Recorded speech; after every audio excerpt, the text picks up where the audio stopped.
Hello everyone, welcome to my home. Happy fall, new season, things are changing. Even though Southern California gets a lot of shade that we don't have 4 seasons here, I'm definitely feeling the change of fall. And I was talking to a good friend of mine the other day and he even said there's an alchemy in the change of seasons. And alchemy is such a beautiful word. It means the magical process of transformation. And I think we all kind of go through that as seasons change, especially summer to fall. You know, in summer, we're outside, we're doing things, we're busy, the days are long. Maybe you're going on trips and you're not spending as much time at home. But then in the fall, it gets colder and you do kind of come inside, and in my opinion, it's when your space becomes really important. And so I figured a good exercise to do for myself, and I'm taking y'all along with me, is just to reset our space in congruency with the changing of seasons. I feel like some of you are probably like, Lauren, what the heck?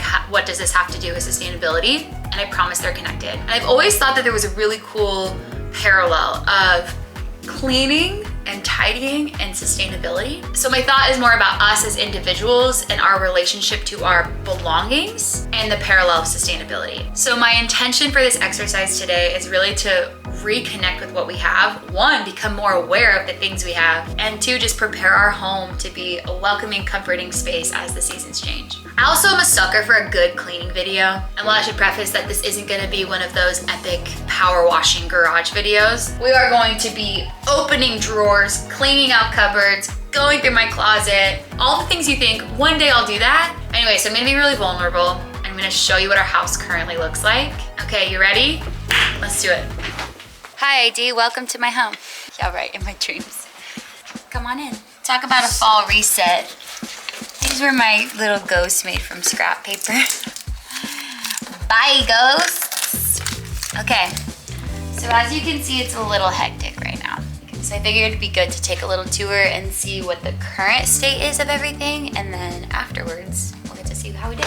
It's also a tiny house. Welcome to our tiny house. So these are our favorite shelves, but they get a little hectic, and I literally saw Daddy Longlegs in here the other day.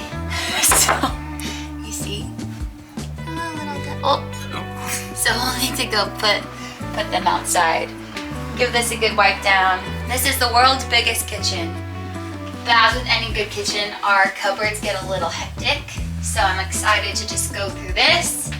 And we do buy a lot of our groceries in bulk, but what happens, this is like every environmentalist dilemma, is you have a little bit before you refill.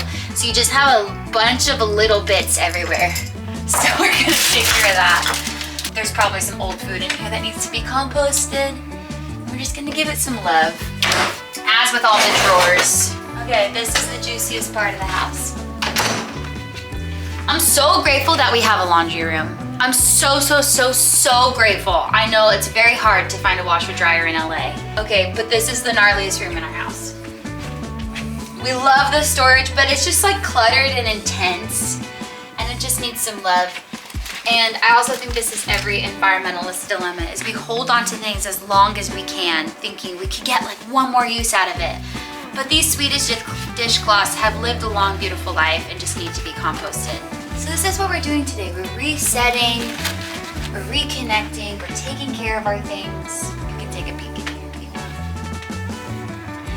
It's just a little crazy.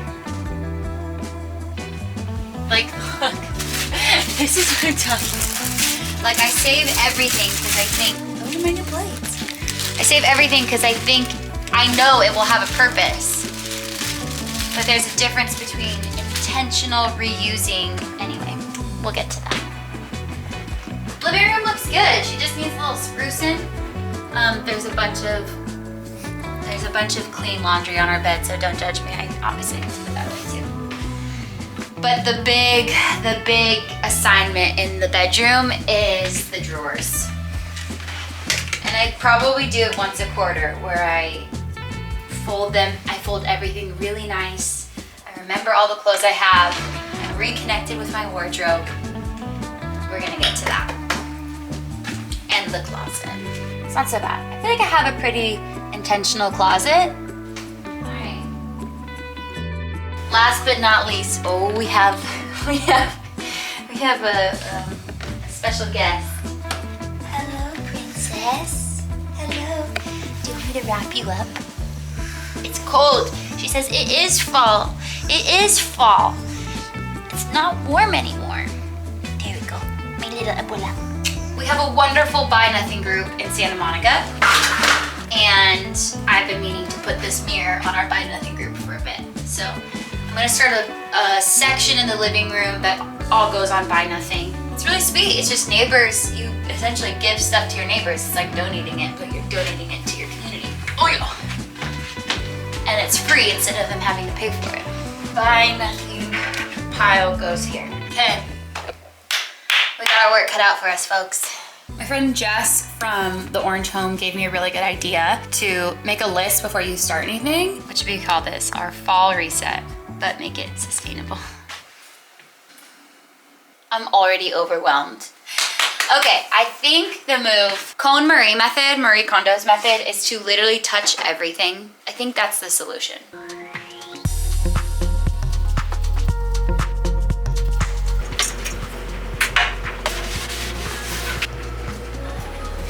Every package we get that comes with paper inside, I save it. And especially for the holidays, this is what we'll use as gift wrap.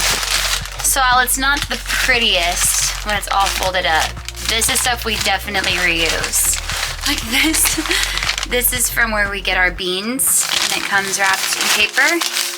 And so this is great. This is something great to reuse. Okay, and we have another empty bin, which is amazing because that's space for something else. I'm probably gonna go get my label maker in a second and just make this a bit more official.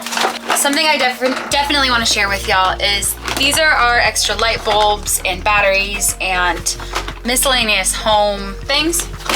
But something I started doing is I have a baggie for e-waste, and this is old batteries, or it'll be old light bulbs, old cords, things like that will all go into this e-waste baggie. And then probably a couple times a year, you can go to Best Buy and they have an e-waste recycling drop-off. So that's a great hack if you didn't know that yet. Some of you are gonna think I'm crazy for doing this, but I don't really care. So we use a dryer, and in the dryer we get all of this dryer lint. And I also save our toilet paper rolls because my sister taught me that if you fill a toilet paper roll with dryer lint and wrap it in paper, it turns into a fire starter for a campfire or bonfire. And so I think I'm gonna make this as Christmas presents for my friends who camp. Okay, looking a lot better. We have our wrapping paper up there, but now the issue is that I just put a bunch of stuff in the kitchen. And so I think naturally this is the next project. Laundry room done.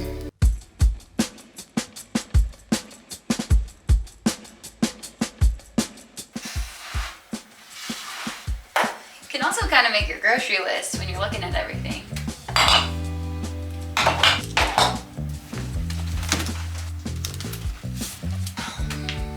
I bet you every environmentalist probably has way too many reusable tote bags.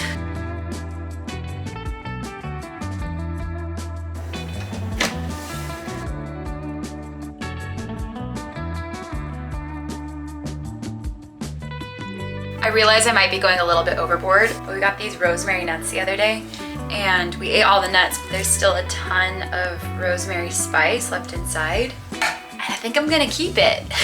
Now this is probably the sustainable side of, but make it sustainable, of what we do with our food packaging when we're cleaning out our cabinets. As much as I would love to buy all of our groceries plastic free, it's just not, we just don't. But to combat the plastic waste we do create, we have a TerraCycle box and we use it for all of our food packaging. All this food packaging I just put into jars.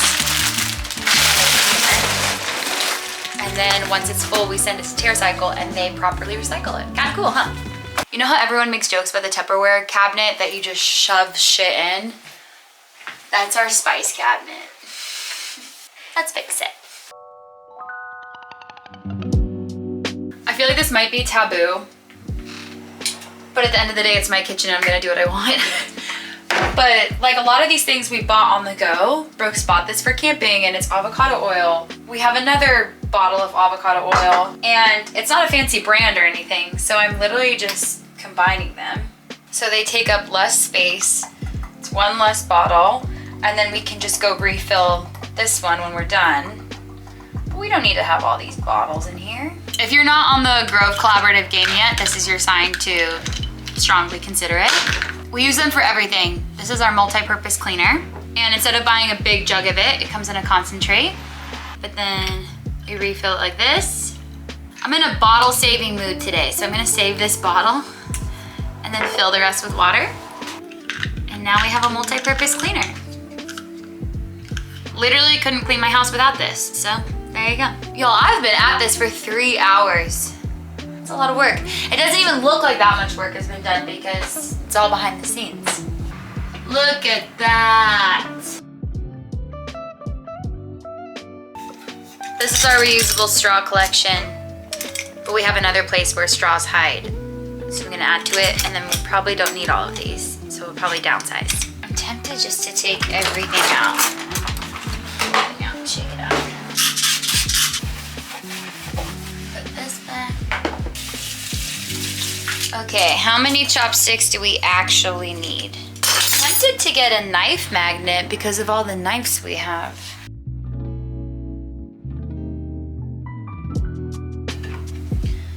Oh no, my jar collection. Excuse me. Can I clean out my drawers right here? Excuse me, son. Excuse me. Okay.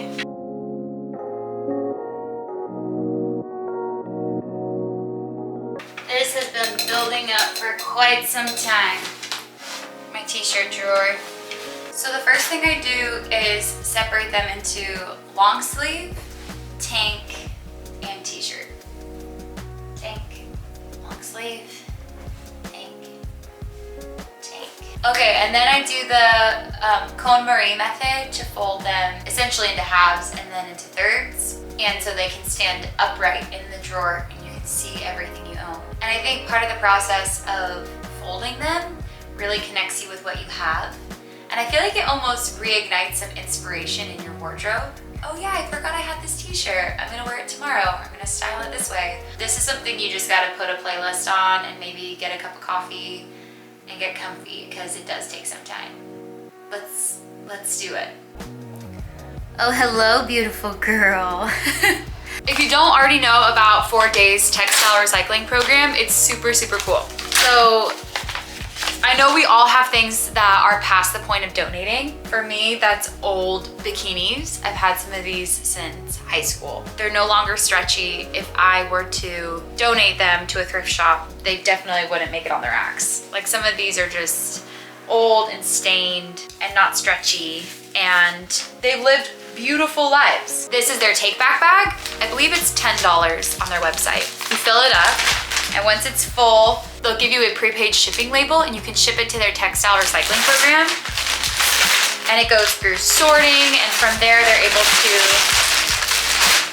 either recycle it into new materials or use it for other functions like installation of a home or pet bedding or things like that. But it's super cool and it keeps textiles out of landfill. I just learned this statistic the other day. Only 11% of what gets donated to thrift shops actually gets sold, which is a punch to the gut. While I am a proud thrifter, we're only looking at 10% of what's actually donated. So it is on our responsibility to not do the same wish cycling when we're donating things, making sure we're donating things that could actually be sold.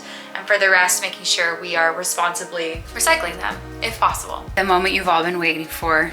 Here we go. Oh my gosh. You. Okay, now I've sorted it out into what's going to our Buy Nothing group, what's getting donated, some we're gonna go donate to the animal shelter, what I need to repair, which is mostly clothes that I just need to hem and fix, what's going to recycle with 4 Days take back bag, and then another Buy Nothing group. Okay, I think I was a bit ambitious thinking I could get to all of that in one day. But I'm proud of you, Lauren. I'm proud that you thought you could do that all in a day. But here we are a few days later, and I figured the best thing to do would be just show you how the house looks. And it might not look all that different. I think it looks pretty good. Just to show you after. Okay, welcome back. All right. We've tidied up. Look how much more open this is. Shelves look good. Kitchen looks good. Sorry, I'm preparing something for a party. So that's bread and delicata squash. Kitchen looks so good. Glasses look good. Living room looks nice and tidy. Connected with our things. Decorations. Sunny's got a bone. Bedroom. Everything just has a place. And it's in its place. And it just feels airy and bright in here, you know? Whoop. Maybe I was a bit ambitious. I think overall the house looks pretty good.